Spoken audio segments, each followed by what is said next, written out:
Hi, everyone. This is going to be a video where I'm responding to someone named Michael, and he was saying in response to our episode 6 on Was Paul an Herodian infiltrator, we were relying upon the fact that Paul says, I am a Pharisee, and then I contrasted that with Jesus saying, don't listen to the Pharisees.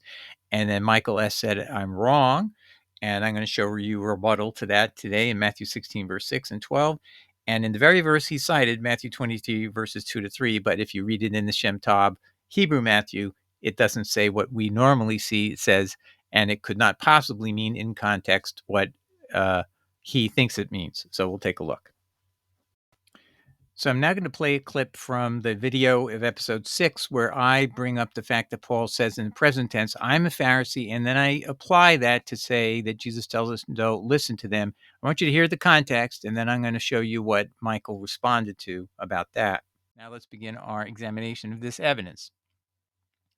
And I just want to point out before we do that Paul is a Pharisee at the time he is speaking, even as late as Acts chapter 23. So the events on the road to Damascus, clearly he was a Pharisee then. He's telling us that. But many, many years later, about 50 in the 50s, so he has his alleged experience in 34, 35 in that time period. So in the 50s, that's about another 17 years later, he's still a Pharisee. Okay. And he's still writing epistles. He's written Corinthians. He's written Galatians. He's written, I think he's going to have written Romans, or he's about to write Romans. Anyway, let's continue. Now, why is that important? I'm mentioning he's a Pharisee because Jesus told us not to listen to the Pharisees. He said they're vipers. Paul, years after his Damascus Road experience, said what I just read to you, Acts 23:6. I am a Pharisee, present tense, under oath. Paul thus never disassociated from the Pharisees. Paul was relaying 100% private messages from outside the hearing of the 12 that came by revelations post Damascus. Okay, so Paul's saying, I got all my information by revelation. 8 years, 8 chapters after the ascension in chapter 1 and thereafter, chapter 1 of Acts. And I just want to ask you, hypothetically, had a Pharisee from Jesus' time said he met Jesus and had private messages by revelation, would you, at that time, if you were alive, would you have accepted that and not test that Pharisee statement against God's word and against what we're going to show you today, how to examine what Paul is saying? So put yourself in that mindset that you're a first century Jewish person or Christian or Gentile, and you hear somebody tell you, I've had communications by revelation with Jesus. I'm not getting anything from the 12. I've decided I'm just going to depend 100% on my revelation. That's in chapter 2 of Galatians where Paul says that. So you have to say to yourself, I'm going to follow a guy who says he's only heard by revelation somehow in some way other than having been a disciple and seen him on earth. And okay, so now I'm going to show you what Michael wrote me back. He on this prior episode 6. Jesus did not say, don't listen to the Pharisees. He said, do as they say, not as they do. They are hypocrites, but they know the law. See Matthew 23, verse 2 to 3. Now, I'm going to prove to you, now, number one, it doesn't say they know the law at all. That's doesn't need to be even addressed because it doesn't say it at all. We'll read it anyway. And he said, do as they say. So in other words, their teaching is something you need to listen to and obey, right? That's what you got to put in your mind. Got to retranslate this so you can now see, is this what it really says? And if it did, how does that mismatch the text? And maybe is there something that needs to be looked at to really dig deeper into the text? So we're going to do it in the video, but I'm going to basically take all the answer I gave him here and put it into a video. Okay. Okay, so let's go back to why this is all relevant. Paul in Acts 23, verse 6 in King James says, but when Paul perceived that one part were Sadducees and the other Pharisees, this is in the Sanhedrin court. Paul is aware that he's being arrested potentially for having brought in a Gentile to defile the temple. His friend Trophimus, who the Jews of Asia arrested Trophimus and then blamed Paul that he was guilty for having had the temple defiled by this man coming in uncircumcised. Paul says, I wasn't even with him. I was in a ceremonial bath when that happened. That's his defense at the time in Acts 21. Now here, he's being put on trial And in order to deflect his being accused of anything, he claims he knows he can divide the court basically by saying, I am a Pharisee in the present tense. So that's what he does. But when Paul perceived that the one part were Sadducees and the other Pharisees, he cried out in the council, Men and brethren, I am a Pharisee, the son of a Pharisee of the hope and resurrection of the dead. I'm called in question. So Paul is telling them the reason I'm being arrested has to do with because I believe in eternal life. And as you all know, Jesus had to dispute with the Sadducees who don't believe there's any eternal life. They believe when you die, and that's the end of that. And odd belief for the sect that runs the high priest's office, but that's the high priest is appointed by the Herodians in that time period, just so you know. Anyway, but Paul is going to divide the court, and Luke doesn't hide that from anybody by making this statement, and Paul is saying it in the present tense. So I'm saying that Jesus said, do not listen to them, and Michael is saying I'm incorrect, and that Jesus told us to listen to them and actually observe what they say to do it. Okay, so now we're going to examine whether that's true. And the way to examine the text he cited Matthew 23, verses 2-3, but you really need to see verse 4. And if you don't, you're missing the context, and therefore you don't understand this passage has to be critically examined for a problem. This is what it says in the King James Version, Jesus is saying, the scribes and the Pharisees sit in Moses' seat. Very important that it's Moses' seat. All, therefore, whatsoever they bid you. That's the key word, they. What if it said he bid you? What would it mean? Oh, do whatever Moses tells you to do. Keep that in mind. The word they or he is crucial here. And you'll find out that's the corruption by accident, obviously. I'm going to point that out, where it happened and how it happened. All, therefore, whatsoever they, we're going to read it the way it reads now with the King James. All, therefore, whatsoever they bid you observe, that observe. So Jesus would be telling people to do everything the Pharisees tell you to do. Now watch if that's correct. Just by reading verse 4, you'll see that's some anomaly going on here, an inconsistency. And then Jesus says, whatever they tell you to do, observe and do, supposedly. But do not ye after their works, for they say and do not do. Verse 4, for they bind heavy burdens and grievous to be borne, and lay them on men's shoulders, but they themselves will not move them with one of their fingers. Now you can already tell, just reading this passage, the command to observe everything they do. Well, in verse 4, everything they command you to do is oppressive and excessive and unfair. Well, so obviously there's something wrong here. Verse 4 contradicts verse 3. So in one hand, Jesus supposedly saying, observe everything they say to do. And then he tells you in the next verse, verse 4, they give you oppressive commands, grievous to be borne. They bind heavy burdens. He means those are not from God. Anything that's heavy and grievous, that obviously is negatively portraying their commandments, are evil. They give you too much to do, okay, in certain instances. And for example, Jesus had a fight with them over hand washing.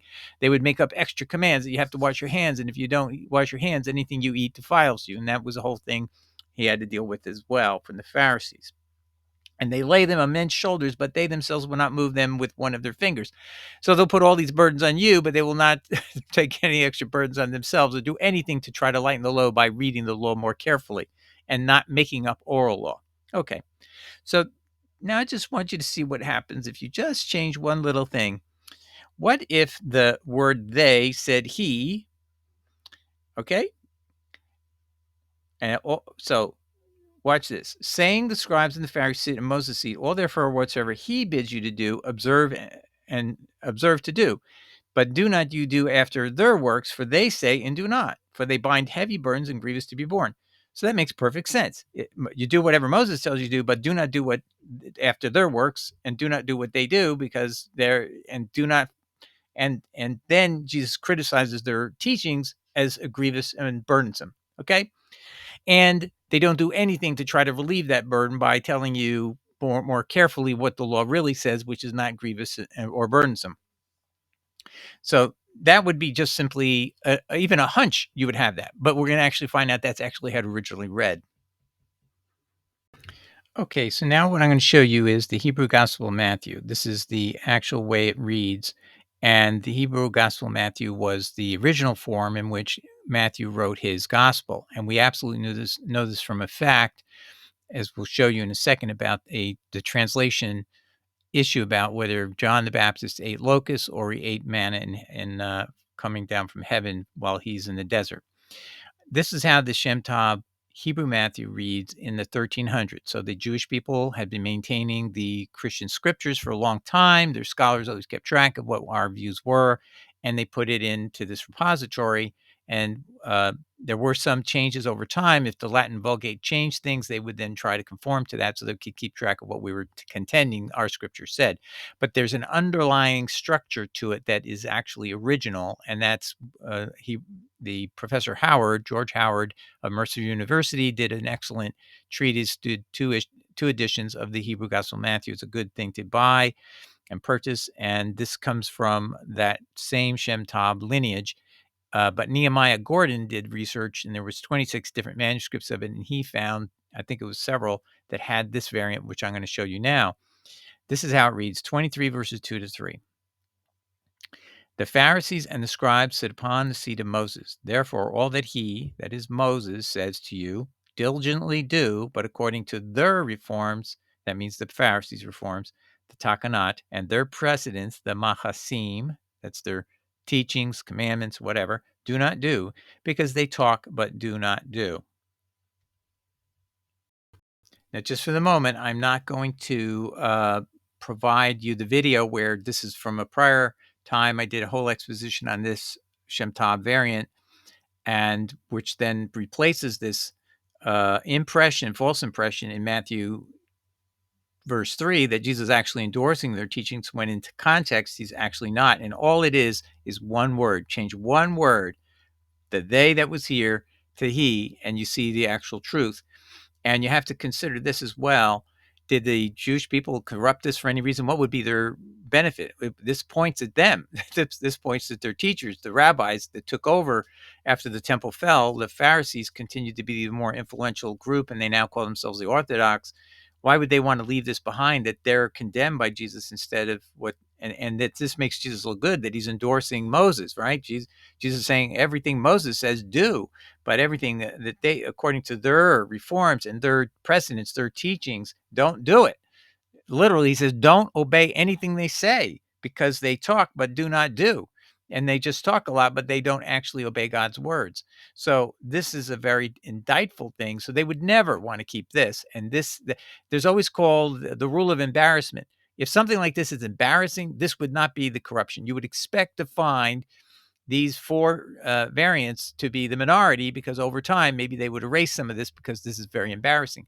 But that's why Nehemiah Gordon, who's a Karaite Jew who does not accept modern Phariseeism, modern Orthodox doctrine, according to, I'm just going by Tobias Singer, he claims he's an heir of the Pharisees. So I'm going to assume he agrees to accept all their variants and all their additions. I don't know. Maybe he isn't a very strict Pharisee. Maybe he's very careful not to add to the word of God. I think maybe that's true too. So I'm not going to comment on Singer here, but simply this, that this doesn't make sense, that this would have been preserved unless it were true, unless this is, because it works against the Pharisees of the modern era, the Orthodox, and it works against letting Jesus look legitimate, not as an apostate, which the other version where he's telling people to follow the Pharisees, and who he otherwise says teach against Moses, right? He teaches that in Matthew 15, verse 6, where they make up this rule that you can just give money to the temple, a korban payment, and you can be excused taking care of mom and dad when they're in their old age. That's what the context of that really is. All right, so now let's dig a little deeper, and we're going to see there's another passage I want you to see. Okay, so I've shown you so far that Matthew 23, 2 to 3 makes sense in the text itself from verse 4, where Jesus is saying their commandments put oppressive burdens on people. They cannot be what Jesus is saying to observe, right? Just reading the context. There had to be a mistake earlier, and it was just one letter, literally, in Hebrew, from he to they. It went away from the word he, and it went to they, and it went away from our having to observe what Moses teaches, and it had us, Jesus giving command to observe the commandments of the Pharisees, just by a small copying error. Okay, and we showed you the Shem has the correct version. Now I want you to have more confidence that that is a correct conclusion. I'm going to show you something that conclusively establishes the Hebrew Gospel of Matthew has to be the first document that was of the Hebrew of the Gospel of Matthew, not Greek. Okay, I'm going to introduce you to this series of 3 volumes, the original Gospel of Matthew, in the electronic version. They're only $9.99, $10 each, $9.99 each. And if you had to buy the physical books, far more expensive because there had to be color coding. All of that is visible inside these books without any necessity to switch, without having to pay for a lot of money for that quality print to have all these colors. And the color coding is to show you the variants from the Hebrew Gospel of Matthew in our current Matthew in volume 1. And then also in the final volume, which is the synthesis of all those variants in a single readable text for your private time of reading the gospel, the true original Gospel of Matthew. So this is in a work, the volume 2, the appendices to explain the earliest Matthew. And at page 152, the work goes and talks about the issue of pancakes versus locusts in the book of Matthew. Matthew 3, verse 4. How pancakes proves Matthew was written originally in Hebrew. Epiphanius in the 300s criticized the gospel according to the Hebrews, Gatham, for replacing locusts with honeycakes in what today is identified as Matthew 3:4.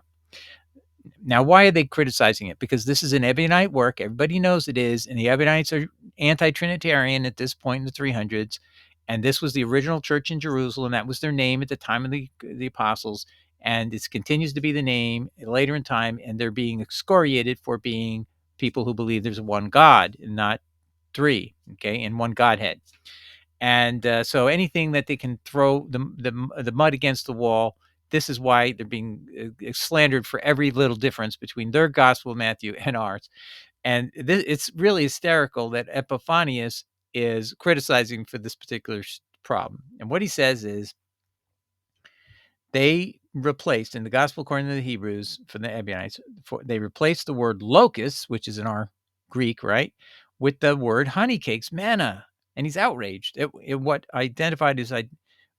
today is identified as Matthew 3, verse 4. And he says this, Epiphanius says this, thus they were resolved to pervert the truth into a lie and put a cake in the place of locusts. Epiphanius, Panarian 30.13.4-5. And you can just hear the hate, can't you? They hate anybody who believe God is only one God. They can't stand that. And you may sympathize with the attack on the Ebionites, but it doesn't matter. The hate proves that this person does not want to see what it really implies because he didn't dig deeper. And that's to our great benefit, that he didn't realize he was putting his foot in his mouth, that he would then for all eternity prove to us which was the original Matthew. It was the Matthew in Hebrew that the Ebionites were holding custody to, and that's what the Shem Matthew is. So when you have a variant, this is a place you can find legitimate variant solutions. Let's continue. The work continues. It is humorous. He thought this implied heresy, but Epiphanius' anger is our blessing because the solution to this variance proves Gatham, the gospel according to Matthew, was written in Hebrew and came before our Greek translation. For Epiphanius insists the gospel according to the Hebrews does not say locusts, as does the Greek Matthew, but said cake instead. What word was Epiphanius reading in Gatham that made him translate it as cake? The Hebrew word Epiphanius read in Gatham was manna. This was normally translated as honey cakes. So in Greek, for example, manna is rendered as egris, Egrkis, honey cake, in the Greek Septuagint of 257 BC of Exodus 16, verse 31. As Professor Tabor explains, the Greek word for honey cake, egris, is used for manna that the Israelites ate in the desert in the days of Moses, Exodus 16:31. So let's go over to Tabor's work, The Jesus Dynasty, at page 152 and 349. He says the Greek New Testament Gospels say that John's diet consisted of locusts, but an ancient Hebrew version of Matthew insisted that locust is a mistaken Greek for a related Hebrew word that means a cake of some type made of a desert plant, similar to manna that the ancient Israelites ate in the desert in the day of Moses. That's footnote 9, and he cites the Gospel of the Ebionites as quoted by the 4th century Christian writer Epiphanius. The Greek word for locust was the letter A, beginning with A. Acris is very similar to the Greek word for honey cake, which is egris, with the letter E in front, that is used for manna, that you'll find in Exodus 16:31. And this is all explained again. And over here, just want to give that reference so that you would know what Marives is talking about. So now we'll read here. This is how a Greek translator turned manna in Hebrew into locust in Greek. The original text necessarily was the Hebrew word manna. Then it was rendered correctly into Greek as egris, a honey cake, but then it was incorrectly copied as the Greek word acris, locust. Thus, manna in Hebrew became by mistake a locust in the Greek-based translation we read today. It could not be the other way around. The Gatham was a Hebrew translation of a Greek text. If a Greek edition came first and then a Hebrew translation was made, then egris, locust in Greek, if that's the original, would have become arbe in Hebrew. That's the word for locust in Hebrew. The word arbe would never end up down the line mistakenly being spelled as manna in a later Hebrew copy. Hence, Gatham clearly came before the Greek version of Matthew and was the source of our modern Greek version of Matthew. So going back to Matthew 23, verse 2-4, that was relied upon by the person writing me, he's relying upon and assuming that the word they in verse 3 is correct, but it's the word he in the Hebrew Gospel of Matthew, which is in the work of the Karaite Jewish author named Nehemiah Gordon, who found the variants in the treasure trove at the Library Museum in Israel of the Shem Hebrew Matthew. So you just have to change that one word, and now this makes sense. Otherwise, Jesus would be saying, observe and to do the oppressive commandment of the Pharisees. So it's obviously, verse 4, he's saying something negative about their teachings. They're very burdensome. They're overabundant, such as the commandment not to wash your hands. That's burdensome. You have to do something and worry about that every time you go to eat a piece of food, that you have to go wash your hands or else you're ritually impure.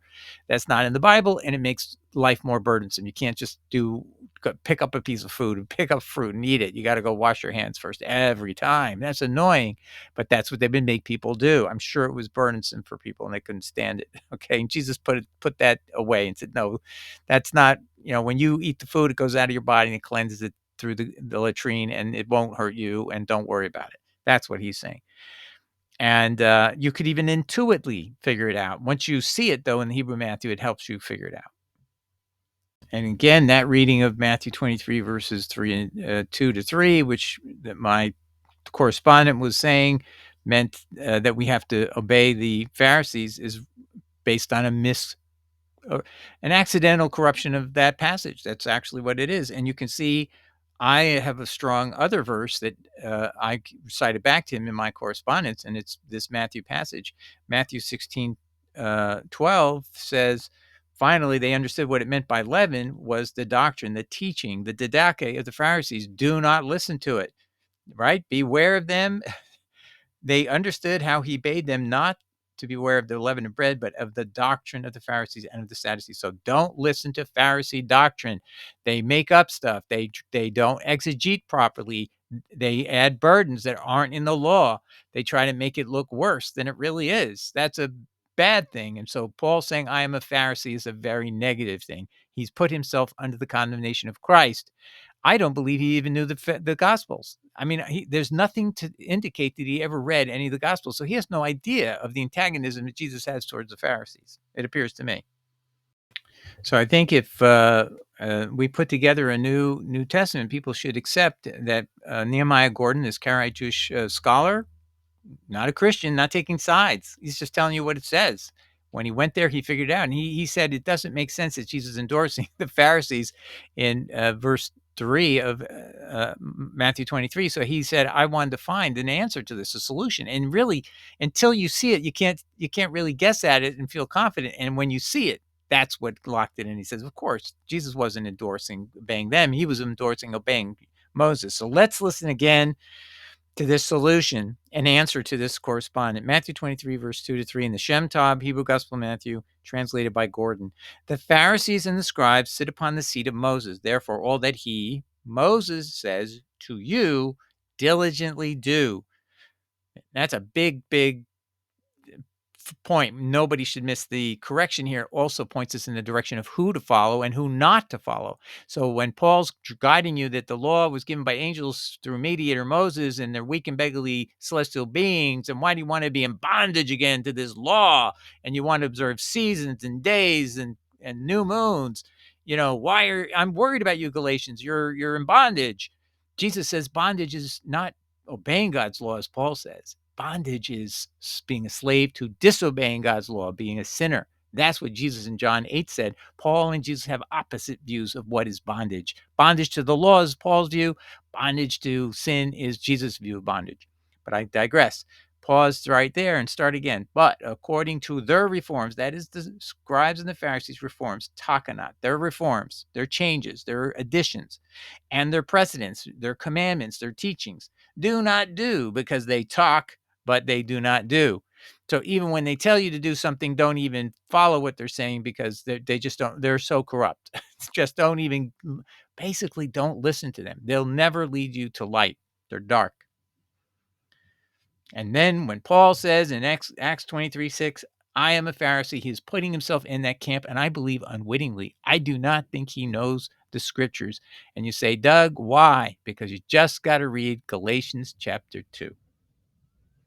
So, ladies and gentlemen, I want you to read Galatians 2 a little bit with me, and I'm going to let you go. Is if you had the opportunity to meet the 12, and even if you thought you were having these revelations in the third heaven or wherever Paul claims he was having these visions, which were unrepeatable. He said that in 2 Corinthians 12, verse 3-6. He could not tell anybody what he heard. That's why no quotes are ever given of him, of Yahweh or Jesus speaking to him in any of his epistles, except 2 Corinthians 12:7, when his Jesus refuses to release him from the torment of an angel of Satan who was inside his flesh, and he wanted it out. Now listen to what he says about his relationship to the apostles. He wants nothing to do with them. He doesn't want to learn anything from them. He says, but of those who seem to be someone, he's talking about the apostles in context, whatever they were, it makes no matter to me. God accepts no man's person. Sure. Okay. Yeah. Okay. You told us that the rulers over us are, God's agents, servants. So I guess we're just mistaking you in Romans 13 when you're saying that there's something important that you'd have to follow. Well, but you're saying these are not rulers in the same quality and nature that you've invested the rulers over us that are civil authorities. It's amazing, ladies and gentlemen. He'll listen to the Herodian party way before he'll listen to the 12 apostles. That's what he's telling you right here. For they who seem to be somewhat in conference added nothing to me. I didn't get anything from them. And it gets worse before it gets better.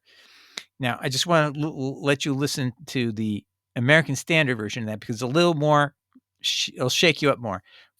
But from those who were reputed to be somewhat, whatsoever they were, it makes no matter to me. You see the sleight of hand just blows them away. God accept not a man's person. They, I say, who were of repute, the apostles, he's saying, imparted nothing to me. I love that word imparted, because it's like, it's just disgusting me that I have to even talk and see these guys' faces. It's almost the way he's saying they've imparted nothing to me.